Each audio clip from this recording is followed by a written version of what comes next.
안녕하세요. 왕노무사입니다. 오늘은 알바나 직장인들에게 꼭 드리고 싶은 조언 두 가지 말씀드리겠습니다. 진짜 이거 두 가지만 잘해도 웬만한 노동 분쟁에서는 다 유리하게 갈 수 있습니다. 입사할 때 한 번, 퇴사할 때 한 번, 이렇게 한 번씩만 잘하면 됩니다. 먼저 입사할 땐 근로조건 확정이 중요해요. 요즘 세상에도 그냥 믿고 일 시작하시는 분들 많죠. 이해합니다. 이제 막 일 시작했는데 사업주한테 하나하나 다 따지기가 좀 민망하고 눈치 보일 수도 있죠. 그래서 근로계약서라는 것을 나라에서 쓰도록 강제하고 있는데, 안 쓰면 처벌도 하고 있는데 그래도 안 쓰는 곳이 너무 많아요. 그래서 근로계약서를 안 썼을 땐 입사할 때부터 근로조건에 대한 증거를 따로 남겨야 합니다. 근로계약서를 썼다고요? 쓴 경우에는 사실과 같은지를 보셔야 돼요. 근로계약서 내용과 실제 근로조건이 같은지, 다른 부분이 있으면 그것에 대한 증거도 남겨야 합니다. 녹음, 카톡, 문자 다 좋습니다. 자, 구체적으로 어떤 걸까요? 근로계약 기간, 임금, 근로시간, 휴게시간, 이렇게 4개가 저는 빅4라고 생각해요. 참 중요합니다. 이걸 물어보고 답변 받는 식으로 하는 게 좋아요. 사장님, 저 정규직 맞나요? 1년 계약직인가요? 사장님, 저 휴게시간 12시부터 1시까지 1시간 맞나요?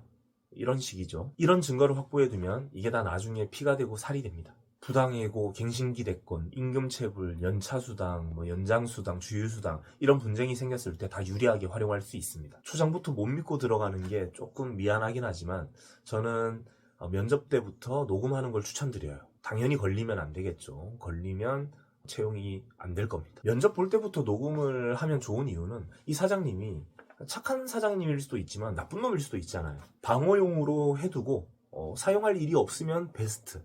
그런데 나중에 갑자기 말이 달라지면 너 이거 월급에 다 연차수당도 포함되어 있는 거라고 했잖아 라던가, 아니면 분명히 1년 계약직이라고 했는데 너 잘못 알았구나, 정규직 아니야, 막 이렇게 거짓말 한다거나, 그럴 때를 대비해서 방어용으로 녹음해두는 게 좋습니다. 근로계약서를 썼는데 계약서에는 휴게시간이 2시간으로 돼 있어요. 그런데 실제로 일을 한 일주일 해보니 휴게시간 1시간밖에 안 줘. 그럴 때도 녹음을 남겨놔야 합니다. 카톡, 문자 다 좋아요. 사장님, 우리 원래 휴게시간 1시간인가요? 계약서에는 2시간이던데. 이 1시간 맞아. 그냥 해. 예, 알겠습니다. 이런 녹음이라도 남겨두면 도움이 됩니다. 다음, 퇴사할 때 잘해야 하는 것. 퇴사하면서 내가 실업급여 받아야 한다거나 아니면 부당해고 구제 신청을 해야 된다거나 그런 상황이면 퇴사 사유에 대한 증거를 꼭 남겨놔야 합니다. 그냥 기분 좋게 퇴사하고 다른 회사 바로 넘어간다 이러면 안 하셔도 돼요. 그냥 퇴사하면 됩니다. 퇴사할 때 부당해고로 보상을 받고 싶다면 계속 근무 의사를 일단 밝혀야 됩니다. 밝혔음에도 거절당해서 어쩔 수 없이 퇴사하는 그 과정을 녹음하거나 문자, 카톡, 증거 남겨야 해요. 곤고사직 당해서 실업급여 받고 싶다, 나는 부당해고까지는 아니고 실업급여만 받고 싶다 라고 하는 경우에도 동일합니다. 사장님이 분명히 곤고사직으로 실업급여 해준다고 했습니다. 그런데 안 해주는 경우가 있어요. 미안한데 못 해준다, 미안하다, 이미 퇴사했는데. 너무 열받죠? 진짜 나랑 원수졌어요? 나한테 왜 이러는 걸까요? 사장님들이 잘 몰라서 그렇게 한 경우들이 있습니다. 곤고사직을 하게 되면 고용보험 관련 지원금에 제한이 생겨요. 그런데 그걸 모르고 그냥 곤고사직 해줄게, 실업급여 해줄게 라고 해놓고 나중에 알고 보니 그런 불이익이 있다는 걸 알게 되고 미안하다, 못 해준다, 증거 있냐, 내가 언제 곤고사직 한다 그랬냐, 막 이렇게 뻔뻔하게 나오는 사장님들이 있어요. 그래서 곤고사직을 제한받는 그 상황부터 최종적으로 곤고사직을 수락하는 그 과정까지 증거를 녹음, 문자, 카톡 남기시면 됩니다. 녹음, 카톡, 문자, 이거 괜찮은데요? 신조어를 만들어도 될 것 같아요. 녹화문 꼭 하자. 노동자들이요, 녹화문 다 합시다. 녹화문만 잘해도 웬만한 노동 분쟁에서 유리하게 갑니다.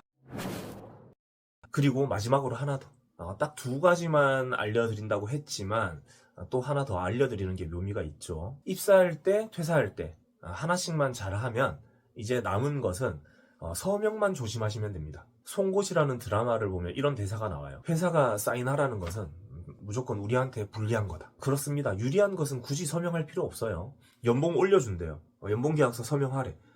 안 해도 그냥 올려주면 그만이에요. 연봉을 깎는다? 그때 서명이 필요해요. 회사 입장에서. 무언가 내 근로조건을 불리하게 변경할 때 서명이 필요한 거죠. 서명하라고 하면 눈을 똑바로 뜨고 잘 살펴봐야죠. 입사할 때 근로조건에 대한 증거 잘 확보했어요. 근로계약서는 안 썼지만 근로시간, 임금, 휴게시간 이런 거 증거 다 확보해놨습니다. 그런데 한 달 정도 일했는데 사장님이 근로계약서를 쓰자고 해요. 그래서 그냥 바로 서명했어요. 이러면 말짱 도루묵입니다. 근로계약서상 근로조건이 내가 그동안 일했던 근로조건과 동일한지 봐야 해요. 사실과 다르면 거부해도 됩니다. 나는 이미 증거를 확보해 놨잖아요. 계약서 서명 거부한다고 해고하면 부당해고 가능성이 충분히 있습니다. 사장님 이거 약속이랑 다른데요? 계약서 내용이 저랑 약속하신 거랑 다른데요? 라고 하셔야 돼요. 서명하면 그때부터는 근로계약서 조건대로 가는 겁니다. 퇴사할 때도 마찬가지. 해고에 대한 증거 다 확보했는데 사직서를 써버린다거나 권고사직에 대한 증거 다 확보했는데 사직서에 자발적 사직으로 쓴다거나 이러면 다 어렵게 가는 거예요. 그때부터. 입사할 땐 근로조건에 대한 증거, 퇴사할 땐 퇴사 사유에 대한 증거 잘 확보하고 나면 서명하라는 것만 조심하면 됩니다. 그러면 내 권리를 잘 보장받을 수 있습니다. 오늘은 여기까지 하겠습니다. 구독과 좋아요 부탁드리고 다음 시간에 또 만나요.